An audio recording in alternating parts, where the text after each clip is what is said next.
Hello दोस्तों, आज के टॉपिक में हम लोग इम्पोर्टेंट टॉपिक को डिस्कस करने वाले हैं। है ना? तो जल्दी जल्दी जुड़ जाइए आज की क्लास में। है ना? तो चलिए स्टार्ट करते हैं। एनसीईआरटी, है ना, कुछ क्वेश्चंस, है ना, जो कि आपको स्क्रीन पे दिख रहा है ना? तो देखिए क्वेश्चन क्या है, आप डिस्कस करिए। है ना?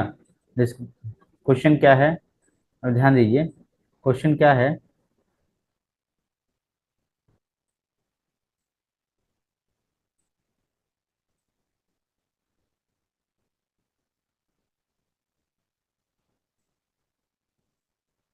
क्वेश्चन देखिए क्या है। Question one, what was the focus of economic policy pursued by colonial government in India? What were the impact of this policy? उनके पॉलिसी का क्या प्रभाव पड़ा? फिर से एक बार क्वेश्चन अगर हिंदी में पढ़े। भारत में औपनिवेशिक ब्रिटिश मतलब कि एक जो अंग्रेज थे, है ना, कॉलोनियल जो गवर्नमेंट थे, है ना, सरकार द्वारा अपनाई गई नीतियों का मुख्य उद्देश्य क्या था? मतलब सरकार जो अंग्रेज सरकार थी, है ना, तो उसका नीति क्या था? उसका नीति मतलब के आधार क्या था, या फिर उसे किस लिए किया गया था? ठीक है, इसलिए वो नीति बनाई गई थी। इन नीति का प्रभाव क्या पड़ा? ठीक है, नीति का प्रभाव क्या पड़ा ये डिस्कस करना है। ठीक है, चलिए स्टार्ट करते हैं।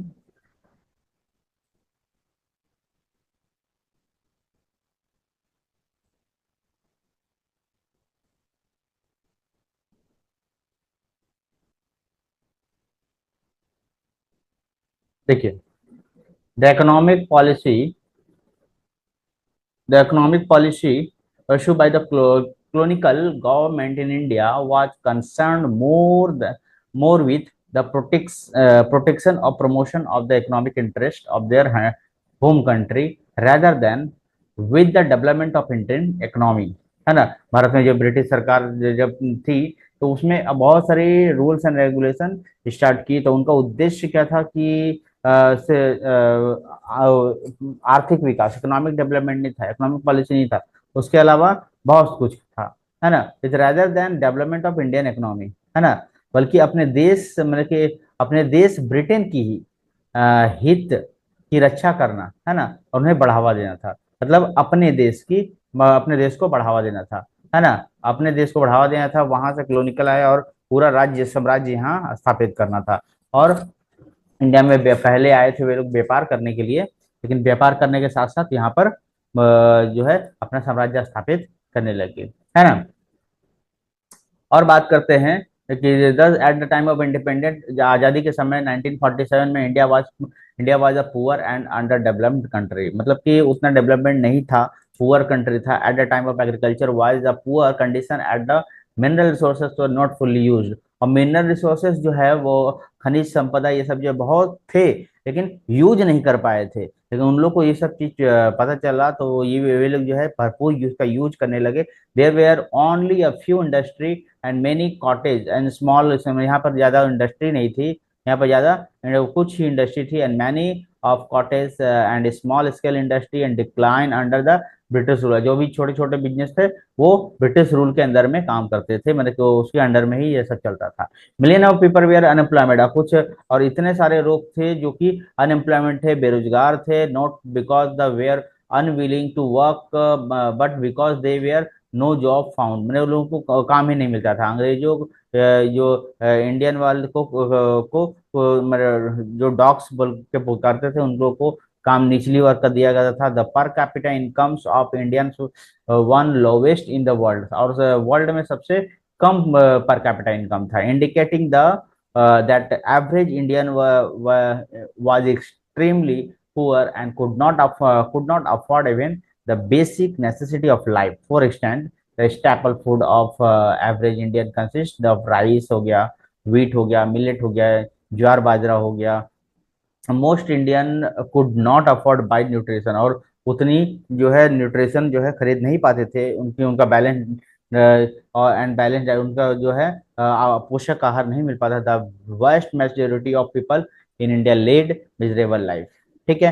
इसको थोड़ा सा हिंदी में भी हम लोग डिस्कस कर लेते हैं कि उनकी जो नीति थी 1947 में स्वतंत्रता के समय, वो गरीब और अविकसित देश का था, पहले भी हमने बता दिए। तो इसमें क्या है, कृषि की दयनीय स्थिति थी उस समय, कृषि बहुत हम लोग की पिछड़ी हुई थी, कृषि अत्यंत पिछड़ी थी, किसानों के पास आधुनिक तकनीक सिंचाई सब नहीं था, और डेवलपमेंट नहीं हो पा रहा था, ठीक है ना। और साथ में उन्नत किस्म की बीजों का जिसका उत्पादन कम होता था, खनिज संसाधन का सीमित उपयोग होता था, मतलब कि खनिज संसाधन थे लेकिन उसके लिए भी तो मशीन चाहिए ना, तो वो सब ज्यादा उपयोग नहीं हो पाता था। भारत के प्राकृतिक और खनिज संसाधन का उचित विकास नहीं हो पाया था उस समय। उनका वो उपयोग केवल ब्रिटिश वे लोग जो किए भी थे तो ब्रिटिश के अपने हित के लिए किए।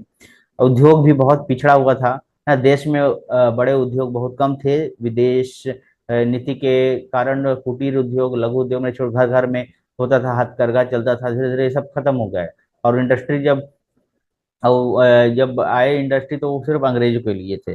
बेरोजगारी की वृद्धि हुई, लाखों लोग बेरोजगार हो गए, वे काम करना नहीं चाहते थे, लेकिन रोजगार के पर्याप्त अवसर उपलब्ध नहीं थे, बहुत कम। और इंसान का जो है प्रति, जैसे हमने के बताया कि पर कैपिटा इनकम जो है लोगों का, एक आदमी बहुत कम कमाता था, पर कैपिटा इनकम बहुत कम थी, है ना। भारतीयों की प्रति व्यक्ति आज दुनिया में सबसे कम आय में भी जिंदगी जी रही थी, और इससे अधिकांश लोग अपने गरीबी जीवन बिताते थे।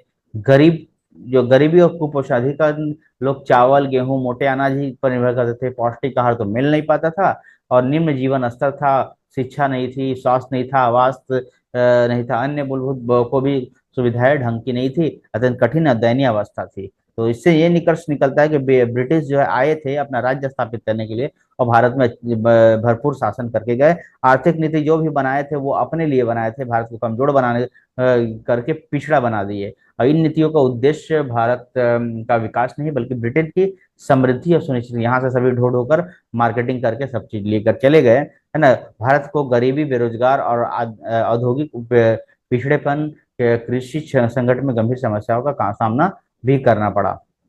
तो और अब की सरकार हमारी जो है वो विशेष काम करेंगी, और वो जब से आज़ादी मिली तब से हमारे देश जो है वो अपने समृद्धि होने के बाद अपना संसाधन का उपयोग कर रही है, अपना देश के विकास में अपनी सारी एनर्जी लगा रही है। तो इसी तरह से एक क्वेश्चन हम लोगों ने कंप्लीट किया। मिलते हैं हम लोग नेक्स्ट क्लास में, नेक्स्ट डिस्कशन में, तब तक के चैनल को सब्सक्राइब करें, है ना। Thank you. मिलते हैं हम लोग नेक्स्ट टॉपिक में, है ना। मिलते हैं हम लोग नेक्स्ट टॉपिक में, तब तक के लिए धन्यवाद। Good good bye. Thank you.